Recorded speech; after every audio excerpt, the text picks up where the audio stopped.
Federal Assam এখন মানে যিখন অসমত সকলো জাতি ধৰ্ম বৰ্ণৰ মানুহে নিজৰ নিজৰ অধিকাৰ লৈ ক্ষমতা অকল বিস্ফোৰক নহয় সকলো জাতি জনগোষ্ঠীৰ ক্ষমতা উপভোগ কৰিব পৰা এখন অসম আহিছে। আমি কৈছোঁ চৰকাৰ গঠন কৰাৰ পাছত আমি অসমৰ চব মাটিবিলাকৰ এটা ছাৰ্ভে কৰি 1964 বা 74ৰ পৰা অসমত ছাৰ্ভে কৰাই নাই। অসমৰ প্ৰত্যেক টুকুৰা মাটি আমি চৰকাৰৰ পিনৰ পৰা আমাৰ 5 বছৰ শাসনৰ ভিতৰত ইৰিগেশ্যন কৰি জলসিঞ্চন পানী যোগান। কোনোবাই যদি নিজে জলসিঞ্চন কৰি ৰাখিছে, নিজে যদি পানী লৈছে, তেতিয়াহ'লে তেওঁৰ ইলেক্ট্ৰিচিটি বা ডিজেলৰ খৰচ আমাৰ পিনৰ পৰা ফ্ৰী দিম গভৰ্ণমেণ্টৰ। প্ৰত্যেকজনে জাতি ধৰ্ম বৰ্ণ ভাষা নিৰ্বিশেষে প্ৰত্যেক টুকুৰা পথাৰত পানী ফ্ৰী দিয়ে। পানী ফ্ৰী দিয়াৰ পাছত তেওঁলোকক এখন এখন গাঁৱত 4-5খন ট্ৰেক্টৰো ফ্ৰী কৰি দিয়া হয়। যদি দুবাৰ তিনিবাৰ খেতি কৰিবলৈ হয় এডৰা পথাৰত গৰুৰে খেতি কৰিব আৰু অসম্ভৱ এতিয়া মেকানাইজেশ্যন কৰিবলৈ সেই মাটিডৰাত খেতি কৰিবৰ কাৰণে তেওঁলোকক উন্নত সোনকালে হ'ব পৰা বীজ যোগান ধৰা। যদি ভালকৈ 3বাৰ খেতি কৰে তেওঁলোকক খাজনাও ফ্ৰী। আৰু আমি অসমৰ প্ৰত্যেক টুকুৰা মাটি ৰাউণ্ড দ্য ইয়াৰ কাল্টিভেশ্যন বছৰ সকলো সময়তে খেতি কৰাৰ ৰাজ্যত পৰিণত কৰিব।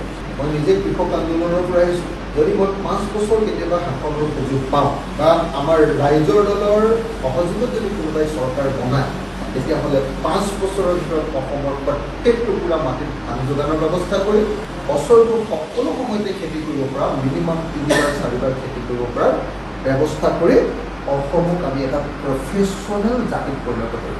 মই সদায় সপোন দেখি থাকোঁ যে অসমীয়া জাতিয়ে এজনো এনেকুৱা লিডাৰ তৈয়াৰ নকৰিলে যি অসমৰ লোকেল বস্তু এটাক লৈ আন্তঃৰাষ্ট্ৰীয় বজাৰ দখল কৰিব পৰা, ইণ্ডাষ্ট্ৰিয়েলাইজ কৰি আন্তঃৰাষ্ট্ৰীয় বজাৰ দখল কৰিব পৰা সপোন দেখিব পৰা নেতা এতিয়ালৈকে আমাৰ লোকেল প্ৰডাক্ট ভীমকলৰ পৰা বেবী ফুড চেৰেল একনিছে হৰলিক্সৰ নিছে।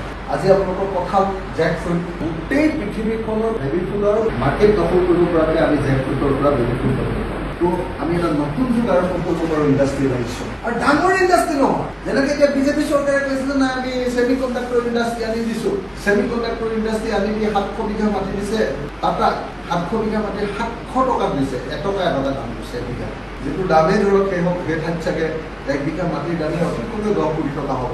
টাটাই তাকে ইনভেষ্ট কৰিব 25,000 কোটি টকা, তাৰে 20,000 কোটি টকা আমাৰ চেণ্ট্ৰেল গভৰ্ণমেণ্ট আৰু ষ্টেট গভৰ্ণমেণ্টে ফ্ৰীকে দি দিছে। মইতো 20,000 কোটি টকা পালে অসমৰ 26,000খন গাঁও আছে। প্ৰত্যেকখন গাঁৱত মই দুটা সৰু সৰু ইণ্ডাষ্ট্ৰি বনাম। এটা ইণ্ডাষ্ট্ৰিত 50টা ল'ৰা ছোৱালী চাকৰি পাব সৰু সৰু।